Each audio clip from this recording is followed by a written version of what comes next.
Hello বন্ধুরা, খুব সকালে উঠেছিলাম, তোমাদেরকে কিছু শেয়ার করতে পারিনি। শেয়ার করতে গেলে আমার লেট হয়ে যাবে, তাই আমি এখানে শর্ট ভিডিও করে সমস্ত কাজ সারা হয়ে গেছে, স্নানও হয়ে যাচ্ছে, পুজো হয়ে গেছে।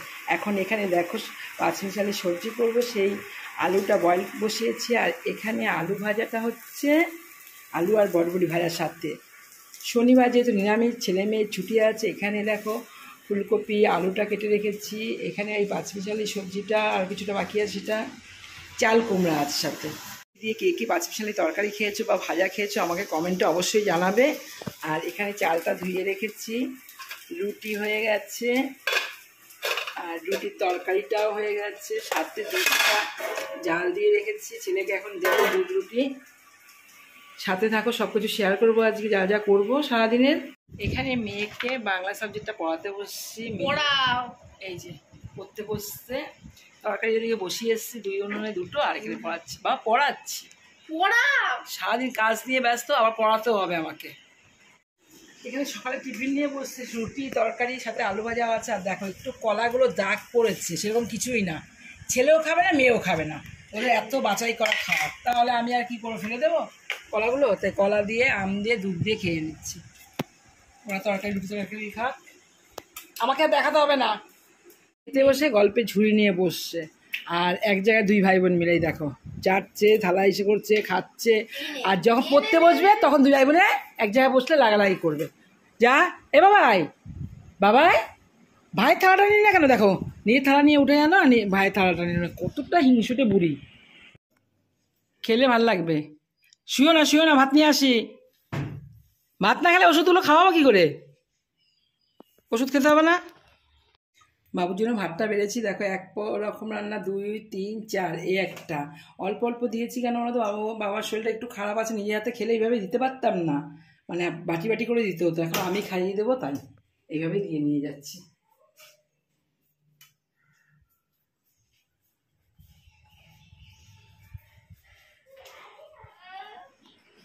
নিরামিষ রান্না হলে নিজে হাতে খাবে না, বায়না করবে, এই না সেই না বেছে বেছে ফেলবে, তাই আমি নিজে হাতে খাইয়ে দিচ্ছি। মেয়েকেও খাইয়ে দিতে হচ্ছে, সেটা তোমার এটা শেয়ার করতে পারলাম না। সব কিছু তার শেয়ার করার মতো সময় হয়ে ওঠে না, না হলে সবজিগুলো বেছে বেছে ফেলবে। নিরামিষ দিনটা আমাকে জ্বালাবে না, নিরামিষটাও বেশি হয়, কিন্তু হলে কিছু আমার খাইয়ে দিতে হয়। আর মেয়ে তো মোবাইল হাতে পেলে হলো খা।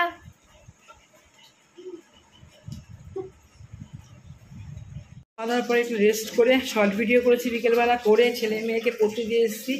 তার পড়তে দিয়ে আস্তে আস্তে সন্ধ্যা হয়ে গেছে। সন্ধ্যা হওয়ার পরেই সন্ধ্যাবাতি দিয়ে পুজো দিয়ে বাবাকে একটু হাত পা বুলিয়ে দিয়ে এলাম, হাত পায়ে ম্যাসেজ করে দিলাম, দিয়ে আটা মেখে এই যে রুটি সেরে নিয়েছি।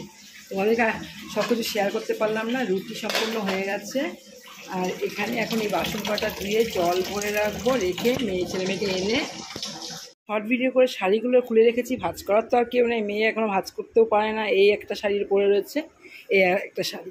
এখন 8টা 10-এর উপর হয়ে গেছে, শাড়িগুলো ভাঁজ করে আর হাড়িতে জল ভর্তি রেখে এসেছি। এগুলো কমপ্লিট করে তরকারি জাল দিয়ে ড্রেস পরে ছেলে মেয়েকে আনতে যাবো, আবার পড়তে গেছে সেখানে। ছেলে মেয়ে পড়ার থেকে ছুটি হয়েছে, আনতে যাচ্ছে। এই যে আমার সাথে যাচ্ছে রনো, দেখে হাত দেখাও। জামাটা গেঞ্জিটা পরতেই পারছে, দেখেছিস? হয়েছে, হ্যাঁ নামে চল। এখানে ছেলে মেয়ে পড়তে এসে নিতে এসছে ওই স্যারের ব্যাস এখানে, আর ম্যাডামের কাছেও আসে এই বাড়িতে। চল, হয়েছে? পড়া পেরেছিস? সব পেরেছিস তো? সত্যি তুই পেরেছিস? দেখি বল, দেখি পেরেছিস নাকি দেখি। এবার জানি না কে পেরেছিস কে না পেরেছিস, স্যারকে জিজ্ঞেস করলে পাবো। পড়ার থেকে নিয়ে এসে ছেলেকে আর মেয়েকে বাড়িতে, মেয়েকে ঢুকিয়ে দিয়ে আর নিয়ে এসেছি আবৃত্তি করাতে। আবৃত্তি এখানে শুরু হয়ে যায় সন্ধ্যা 8:30-টার মধ্যে। পড়ার নামে লঙ্কা, দেখো পড়তে তো বসেনি, এখানে মোবাইল নিয়ে ছেলে হাঁটছে। আর এই দেখো মেয়ে বসলো আমার মোবাইলটা নিয়ে, দুই ভাই বোন দুটো মোবাইল নিয়ে বসছে। লাইট ফ্যান জ্বালিয়ে পড়াশোনা না করে দেখা, লাইট ফ্যান অফ করে বসবি, ঠিক আছে? ঘরের মধ্যে, ঠিক আছে? কি বললাম শুনেছিস? হ্যাঁ।